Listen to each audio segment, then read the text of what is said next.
Hello, this is Music Tech Help Guy, and welcome to episode 31 of my Logic Pro 10 video tutorial series. In this episode, I'm going to do a short video just to show you how to use the MIDI input filter in Logic.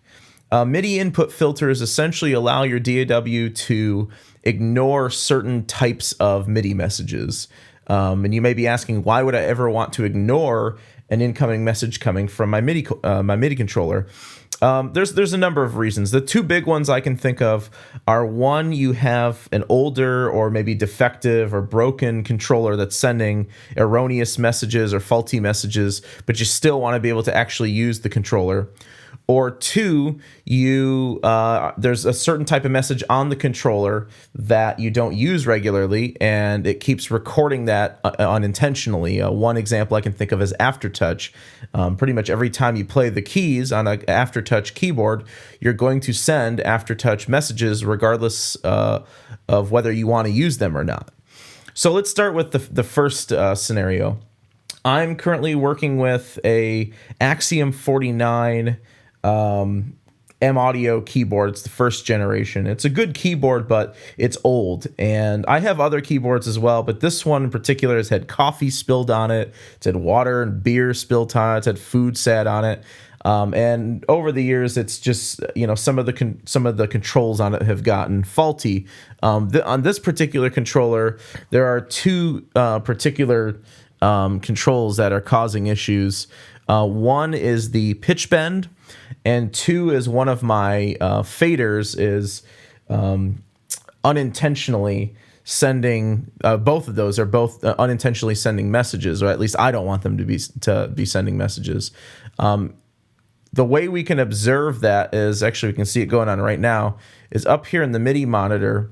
There you go. That right there. I am not touching the pitch bend, but that control right there is saying that the pitch bend is sending a MIDI message, that control that just flashed there. The problem with this is that my synthesizers, I find, are constantly out of tune when I plug this keyboard in and just try to play with it. And the problem with that is that the pitch bend is continuously sending erroneous messages, causing my synth patches to be out of tune. So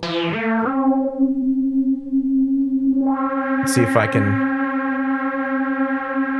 Of course, when I try to do the video, it doesn't want to do it, but it's sending erroneous messages. So, and if I move the pitch bend, you'll hear it actually does work.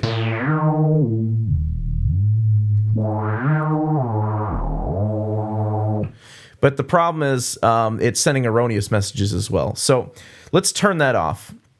So the way you turn this off is you go up to File, and then from File you go to Project Settings, then you go to MIDI. And from here, you go to the Input Filter tab.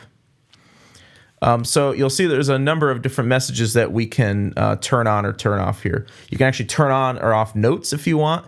Program changes, which are like synth patch changes, not really going to be much of an issue unless you're using a hardware synth.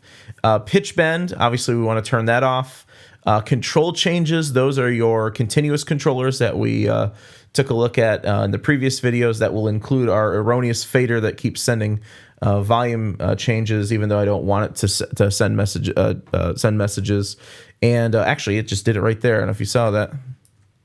There you go. It just bumped my volume up to +6, even though I didn't intend for it to do that. So that'll fix that. And then Aftertouch is here, as well as polyphonic Aftertouch.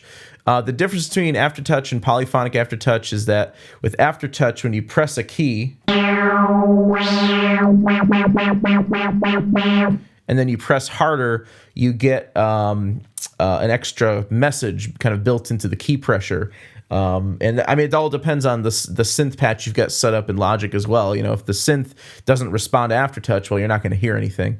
But with regular Aftertouch, basically whatever key you play, if you're playing multiple keys on the keyboard, whatever key you play that you're pressing the hardest will actually be sending the Aftertouch message while ignoring the other keys you're playing. With polyphonic Aftertouch, every key you play can have its own Aftertouch value.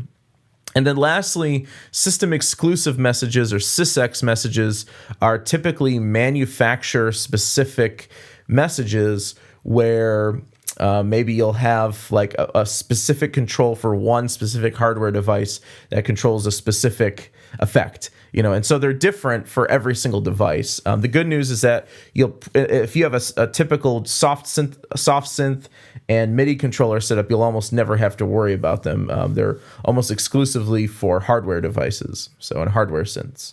So what I'm going to do is I'm going to, just for now, turn off pitch bend and control changes. And now you'd think, okay, you're checking the box, that means you're turning it on. No, that means that you're filtering those. So now, even when Logic receives a pitch bend message or a continuous controller message, it will not react to it at all. So what I'll do first is I'll play a note, and then I'll move the pitch bend. So you can see that it's actually, it's saying it's receiving the pitch bend message there, all the way down to 0, all the way up is 127. But it's not actually affecting the sound at all. Secondly, if we go to our fader here, and I go and try to move that fader now,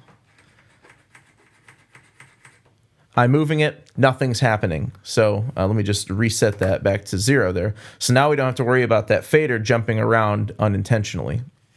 Now, Aftertouch, Aftertouch is another message I typically like to hide, or like to input filter, that is, because I don't really use it that often, and it really becomes more of just something extra there that I don't want to be there. So as I said before, Aftertouch is when you can play a key and then play harder to get an extra effect. There's basically means that your keys react to key pressure. And you'll see it up there in the MIDI monitor. So when I record something,